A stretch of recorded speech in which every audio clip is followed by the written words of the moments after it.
Hello and welcome from South Park, Colorado. It's Nick, your friendly neighborhood part-time gamer guy. I got some time to sit down with South Park and the Stick of Truth. Now, as a warning, this video does contain strong language and sexual content, so viewer discretion is advised. You might want to buckle up, okay? In this game, you take on the role of the new kid, whose family just moved into the neighborhood of South Park. Your coming was foretold by a Coldwell banker. Your dad, noticing you have no friends, tells you to go outside and make some friends. Now begins your quest to become cool. Thanks, Dad! So let's start off with character creation, since that's effectively where this game begins. I was surprised at just how much customization there was. You'll have lots of options to make your character look exactly how you want him or her to look, assuming you want them to look like a super generic paper cutout character. But that's the point, really. After you make your first friend, you'll earn the right to join the fight against the elves. This will open up a few more character customization options for you, including your character name and character class. Now don't spend too long choosing your name, as Cartman will have an endearing nickname for you no matter what. You entered douchebag, is that correct? Each class has a few certain abilities that are unique. I played as the Thief, which has a pickpocket and backstab ability that I used early and often. You'll probably notice there's one class that is not like the others.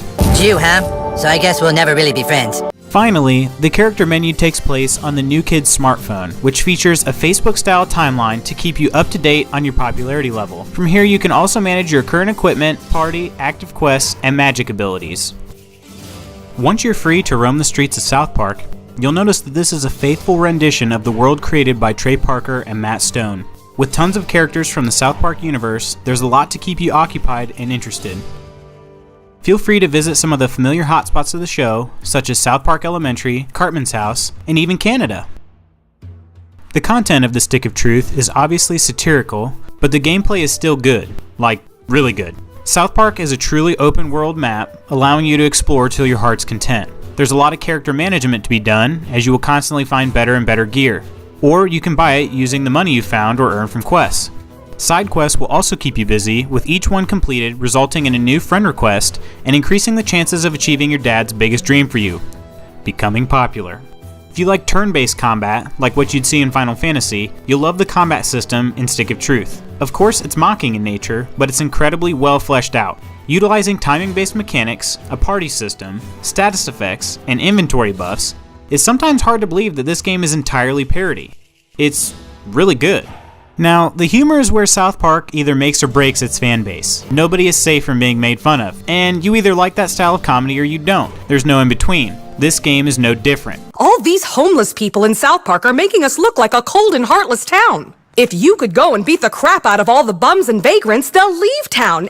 You can expect a ton of reckless commentary and even some downright shocking missions. It's all done for the sake of comedy, but it definitely isn't for the faint of heart. Now, I'm no prude when it comes to hilarity, but I will say there are at least 2 missions in the game that have my butt in the chair, but my jaw on the floor. Tuck the kids in for the night before playing this one, parents. I'm super cereal! Aside from the dark and twisted humor, there are some laughs of the normal, albeit extremely childish, variety. If you've ever played Skyrim, you'll notice that there are some similarities here, especially when it comes to the dragon shouts. The main difference being that the shouts in this game don't come from the mouth. Nagasaki! Inner 12-year-olds rejoice! As for the specs, the graphics are exactly what you'd expect from a South Park game. It looks just as it would on the show, meaning no matter what system you play on, it'll look great.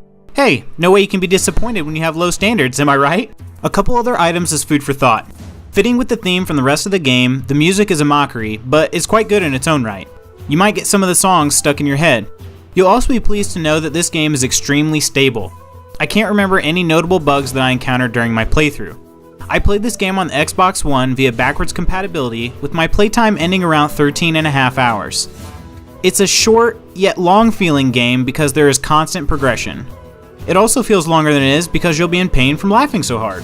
This is the bottom line. South Park, the Stick of Truth, is crazy reckless in such an enjoyable way. The gameplay and combat are surprisingly deep and addicting. It'll have you temporarily forgetting that this game is a spoof of every RPG you've ever played. That is, until you find yourself chasing after shrinking gnomes in the middle of the night. If you've played the game, you know what I mean. If you haven't, oh, just wait. South Park fans will love that the game stays true to its hilariously offensive roots and includes many characters from the South Park world. At its original price of $60 back in 2014, I'd say that the cost to time ratio was rather poor. Now that the game is 3+ years old and is backwards compatible on consoles, the price is hard to pass up. I bought this during the Christmas 2016 Xbox sale and have no regrets at all. Whatever price you find this game for now will be well worth it. And because it's such a short game, it's something I can recommend to all gamers, as long as you can stomach the insults that are bound to be hurled every couple seconds. So that's that. My opinion of South Park: The Stick of Truth. If you liked this video and found it helpful, please give it a thumbs up. If you thought it was as tasteless as the Nagasaki Dragon Shout attack, give it a thumbs down. As always, I'm open for discussion either way. You can also find links to buy the game in the description, as well as a link to my full review. Thanks for watching. Until next time. You know, me know. Screw you guys. I'm going home.